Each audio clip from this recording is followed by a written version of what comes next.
पिछले वीडियोस में हम लोग HRDOB के PYQ का सॉल्यूशन देख रहे थे। क्वेश्चन नंबर 8 तक का सॉल्यूशन हम लोग देख चुके थे, जिसका प्लेलिस्ट का लिंक हम नीचे डिस्क्रिप्शन बॉक्स में दे देंगे। क्वेश्चन नंबर 9 पे चलते हैं। क्वेश्चन नंबर 9 क्या बोल रहा है? Discuss the role of the state in industrial relations.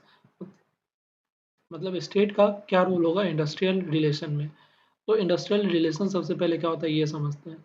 Industrial relation basically employee और एम्प्लॉयर के बीच का रिलेशन होता है। एम्प्लॉयर कौन होते हैं? जो लोग एम्प्लॉयमेंट देते हैं। एम्प्लॉई कौन होते हैं? जो लोग एम्प्लॉयर के लिए वर्क करते हैं, जो लोग ऑर्गेनाइजेशन के लिए वर्क करते हैं, वो एम्प्लॉई होते हैं। ठीक है, तो इनके बीच के रिलेशन को हम लोग इंडस्ट्रियल रिलेशन बोलेंगे। ठीक है, तो इस क्वेश्चन में क्या करना है, डिस्कस करना है role of state in industrial relation. मतलब स्टेट का रोल बताना है एम्प्लॉई और एम्प्लॉयर के रिलेशन को मेंटेन करने के लिए। तो इसका आंसर देखते हैं। सबसे पहला है लेजिस्लेशन एंड रेगुलेशन। इसमें क्या है, the state enacts and enforces labour laws and regulation that govern various aspects of employment including minimum wages, working hours, health and safety standards and employment contracts. मतलब basically state है वो इन सारा चीज़ के लिए एक अलग अलग नियम लाता है। लाइक कोई भी एम्प्लॉई है तो उसका एक मिनिमम वेज होना चाहिए, उसका मिनिमम वर्किंग आवर होना चाहिए, उसका एक health and safety standard maintain होना चाहिए, और कुछ एम्प्लॉयमेंट के कॉन्ट्रैक्ट के भी नियम फॉलो होने चाहिए। इससे क्या होगा कि दोनों लोग जो एम्प्लॉय होंगे और एम्प्लॉयर होंगे दोनों लोग खुश होंगे, क्योंकि उनका राइट्स कहीं ना कहीं क्या होगा, मेंटेन हो रहा होगा, उनके राइट्स का वैल्यू हो रहा होगा। मान लीजिए अगर कोई कंपनी है वो मिनिमम वेज दे रही है, वर्किंग आवर भी दे रही है, और कोई एम्प्लॉई है जो कि धोखा देके उस कंपनी को निकल गया, तो वो कहीं ना कहीं वहाँ पे अगर स्टेट कोई नियम नहीं लगाएगा तो फिर वहाँ पे मनमानी हो जाएगा एम्प्लॉय का, या फिर कई केस में एम्प्लॉयर का भी हो सकता है।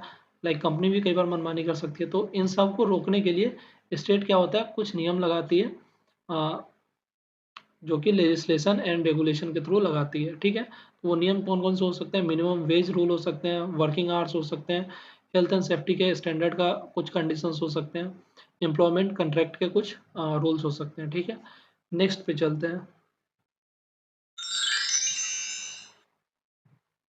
नेक्स्ट है डिस्प्यूट रिजोल्यूशन। इसमें क्या है, the state provides mechanism for resolving disputes between employers and employees such as labour courts और इंडस्ट्रियल ट्रिब्यूनल्स।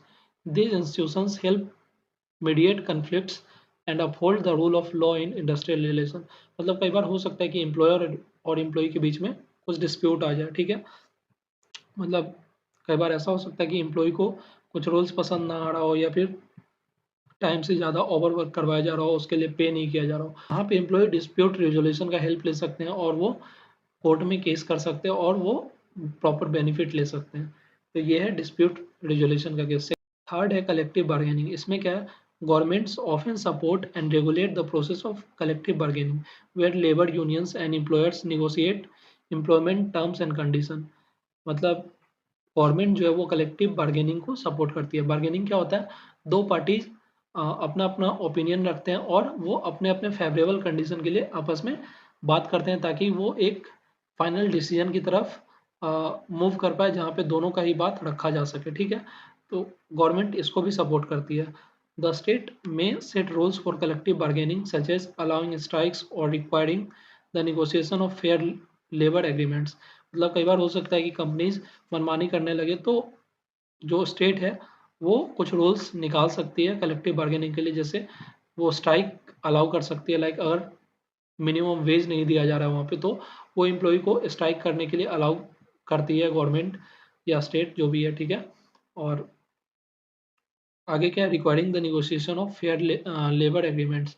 मतलब उनके ऑब्वियसली जो भी रिक्वायरमेंट है उसके लिए वो कंपनी से डिमांड कर सकते हैं। तो ये है कलेक्टिव बार्गेनिंग का केस। ठीक है, नेक्स्ट है सोशल वेलफेयर। इसमें क्या है, many state implement social welfare program such as unemployment benefits and workers compensation to provide a safety net for workers in case of job loss, injury और other work place related issue.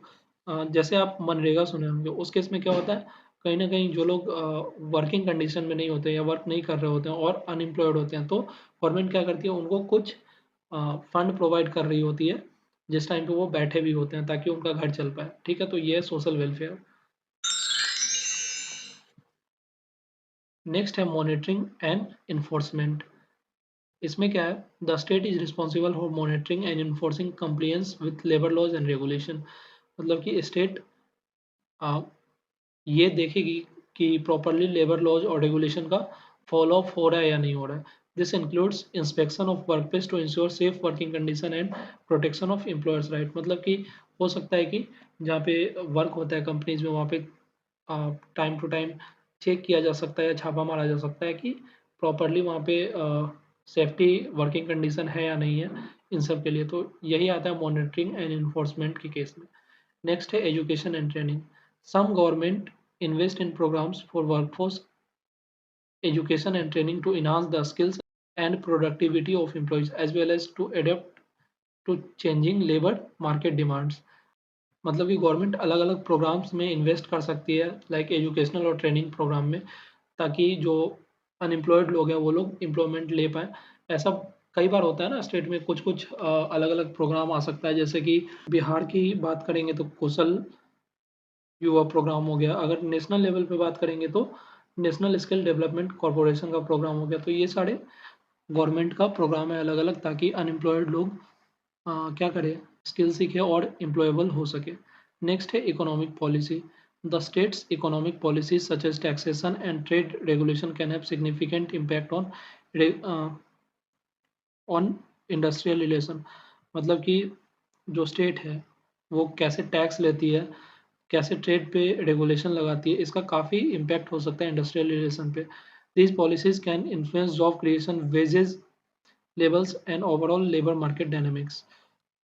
मतलब economic policy government ऐसा लाना चाहेगी जिससे दोनों ही employ और employer दोनों ही benefited हो सके, ठीक है। तो ये है इकोनॉमिक पॉलिसी। तो ये थे स्टेट के रोल्स इंडस्ट्रियल रिलेशन में, ठीक है। तो उम्मीद है इस क्वेश्चन का आंसर समझ में आ गया होगा।